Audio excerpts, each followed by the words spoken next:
Além da Bíblia, título da nova série documental da Fatos Desconhecidos, que já está disponível em nosso canal no YouTube. Acesse e confira. O Nordeste brasileiro foi palco de incríveis histórias e abrigou lendas vivas presentes no imaginário do povo da região. O cangaço e a figura de Lampião são bastante conhecidos. Mas você já ouviu falar do lendário Vingador do Sertão da Serra Talhada? Hã? Eu sou o Ivan Lima e eu vou te contar tudo sobre Vilmar Gaia, o Justiceiro de Pernambuco.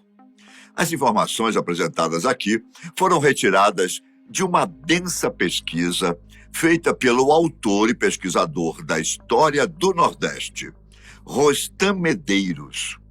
Para começar a explicação da história do pistoleiro que aterrorizou Serra Talhada, precisamos voltar para as terras nordestinas de 1970. Era um ano de seca e muita dificuldade para a população pernambucana em plena ditadura militar. O governo federal havia criado um programa de pequenas obras para empregar trabalhadores rurais chamadas de frentes de emergência. Não era o emprego dos melhores. Além disso, colocava os trabalhadores em uma forte dependência com o Estado. Mas eles não tinham outra escolha. Uma dessas obras ficava próxima ao município de Serra Talhada, em Pernambuco, na região de Pajeú. A obra visava a melhoria da estrada que passava pela comunidade de São João dos Gaia. A maioria dos empregados ali pertencia à família Magalhães, considerada tradicional e honesta na região, apesar de pobre. Adivinha qual era o apelido dos integrantes dela?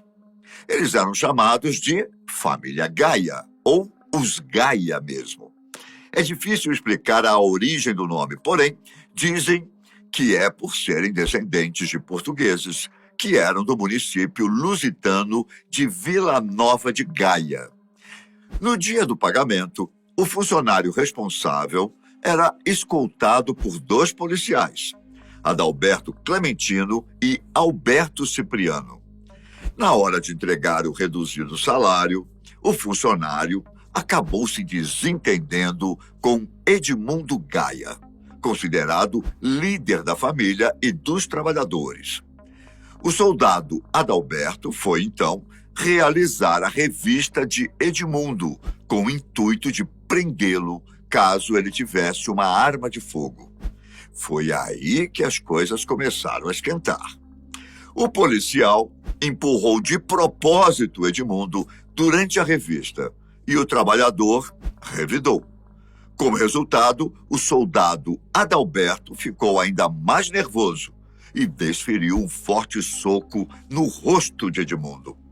Um outro empregado, chamado Cícero Gaia, tentou apartar a briga, mas acabou baleado pelo outro policial, Alberto Cipriano.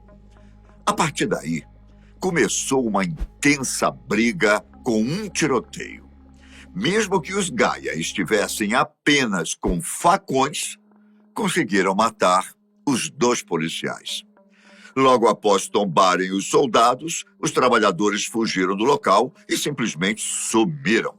Serra Talhada começaria a presenciar, deste momento em diante, uma longa e forte desavença entre a polícia e os Gaia.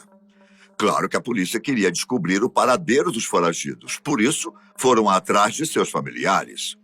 O restante dos Gaia, que não fugiu, era formado basicamente por mulheres, idosos e crianças.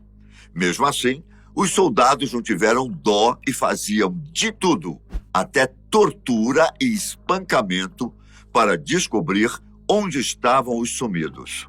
Ameaçaram, inclusive, Francisca, que estava grávida, de ser sangrada caso não cooperasse. Quem passou a ajudar os Gaia nesse momento foi um tio conhecido como João Batista Gaia. Ele era guarda da coletoria estadual, aposentado, e tinha participado de volantes que caçaram Virgulino Ferreira da Silva, o lendário Lampião. Mas olha só que tristeza. O velho Batista Gaia era amigo de José Cipriano, que também tinha participado da caça Lampião e que era pai do assassinado soldado Alberto Cipriano. José Cipriano não gostou de saber da participação de João Batista no caso. O fato é que em julho de 1971, o velho Batista foi assassinado com tiros, facadas e uma cacetada na cabeça. Isso aconteceu quando Gaia estava com uma prostituta chamada Ina. Algumas versões diziam que o autor foi José Cipriano, mas os membros da família Gaia não viram ninguém ser condenado ou sequer preso pelo caso. E é aí que entra em cena Vilmar Alves Magalhães, o Vilmar Gaia. Sabe qual a relação dele com isso tudo? Vilmar era filho do Batista Gaia. Vilmar era uma figura típica da região do Pajeú, nascido e crescido ali. No momento do assassinato, encontrava-se no estado de São Paulo, mas assim que soube da morte do seu pai, retornou para a Serra Talhada em busca de vingança. Até aquele instante, Vilmar Gaia nunca tinha tido problemas com a justiça. Na verdade, ele queria ser policial. Já havia tentado entrar em um batalhão da cidade de Salgueiro e ainda estava inscrito em um novo exame de admissão em Pernambuco, mesmo estando em São Paulo.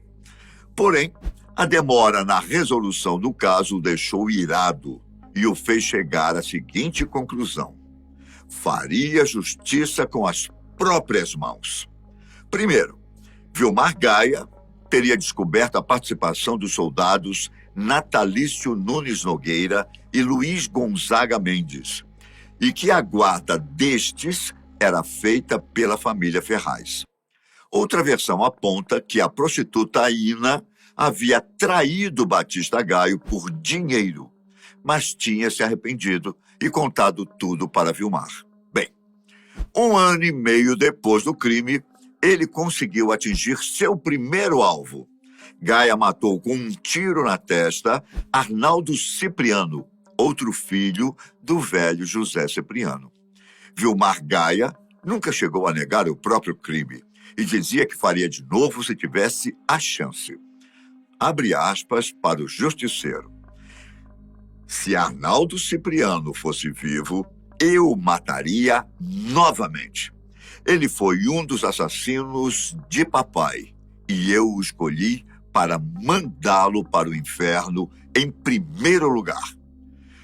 Só que se engana quem pensa que todos os policiais o odiavam.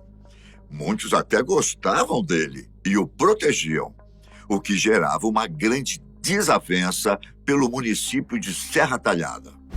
Em junho de 1974, Vilmar Gaia foi a uma festa junina, acompanhado de amigos policiais.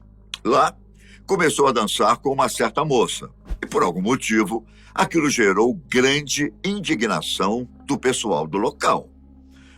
O policial Pedro Inácio foi até Vilmar e pediu para que ele e seus amigos se comportassem. Já dava para perceber o que iria acontecer, não é? Nada mais, nada menos do que um tiroteio com 40 tiros, que terminou com o policial morto e vários feridos, incluindo o Vingador do Sertão. Acha que ele sossegou depois disso? Nem um pouco.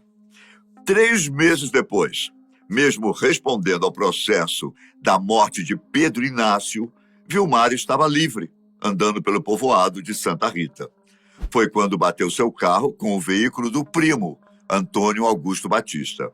Ao invés do diálogo, eles se resolveram na bala. Uma versão diz que Antônio foi buscar uma arma em seu carro e, por isso, o Vingador do Sertão o matou preventivamente. Na verdade, Vilmar Gaia quase matou outro primo nesse mesmo dia. José Augusto Batista, irmão de Antônio, chegou no local e foi recebido a tiros. Ele só não morreu porque fugiu. José foi a um quartel e pediu ajuda da polícia, que mandou uma patrulha inteira para buscar o pistoleiro em uma casa onde estava escondido. E não é que ele ainda se deu bem? O soldado Natalício Nunes Nogueira, inimigo de Vilmar, por estar envolvido na morte do seu pai, entrou pela porta traseira da casa. Vilmar Gaia o alvejou e o soldado tombou morto. O justiceiro de Pajeú ainda conseguiu escapar da situação. A situação em Serra Talhada começou a ficar bem tensa. Com a morte de mais um policial, os oficiais aumentaram ainda mais a repressão sobre os Gaia, buscando sempre Vilmar. A própria família começou a se dividir por conta do assassinato de um primo. Alguns defendiam Vilmar Gaia, outros queriam sua cabeça. Não demorou para a família pagar caro pelos atos do assassino. Em 1975, Francisco Gaia, conhecido como Batinha, foi assassinado na porta de um cabaré. As informações diziam que ele já tinha sido revistado 3 vezes por policiais naquele dia. Vilmar Gaia não deixou barato. 2 meses depois, matou o soldado Luiz Gonzaga Mendes com um rifle calibre 44. O oficial era outro supostamente envolvido na morte do velho Batista Gaia. As notícias dos crimes chegavam a toda a parte do Nordeste, difundidas até pelo rádio. Vilmar era chamado de galã por algumas moças e havia canções em seu nome, além de cordéis escritos sobre suas histórias. Ele não tinha apenas fãs, mas uma grande rede de apoio em diversas cidades e fazendas. Com essa ajuda, mantinha-se escondido da justiça. Muitos dizem que havia se tornado mais um pistoleiro que ganhava dinheiro matando gente. Dependendo das fontes, sua contagem de mortes pode chegar a 35 pessoas. Vilmar Gaia negava quase todas, só tendo confirmado os assassinatos de Natalício Nunes, seu primo Antônio, o policial Pedro Inácio e seu inimigo jurado Arnaldo Cipriano. Foi bastante difícil, mas Vilmar Gaia chegou a ser preso em 1975 pelo capitão José Ferreira. Fugiu algumas vezes, mas foi capturado novamente. E tudo isso contribui ainda mais para a sua fama. Em 1977, seu advogado conseguiu um habeas corpus e Gaia teve de volta sua liberdade ao sair da cadeia de Caruaru. Pouco tempo de prisão para tantos assassinatos, não é? Bom, o mais incrível é que depois disso não há documentos ou referências de Vilmar Gaia. O homem simplesmente sumiu. Ninguém sabe do paradeiro do lendário Vingador do Sertão. Não sabemos se ele está vivo ou se morreu. O que sabemos é que sua história marcou profundamente a região do Pajeú e ainda é lembrada nos dias de hoje. Às vezes, a gente fica tão preso em histórias de outros países que esquecemos, não é? De olhar para coisas impressionantes da nossa própria terra. E aí, o que você acha? Para mim, essa história dava facilmente um ótimo filme, hein? Deixe sua opinião nos comentários. Obrigado por sua companhia e até a próxima. Fiquem com Deus. Tchau.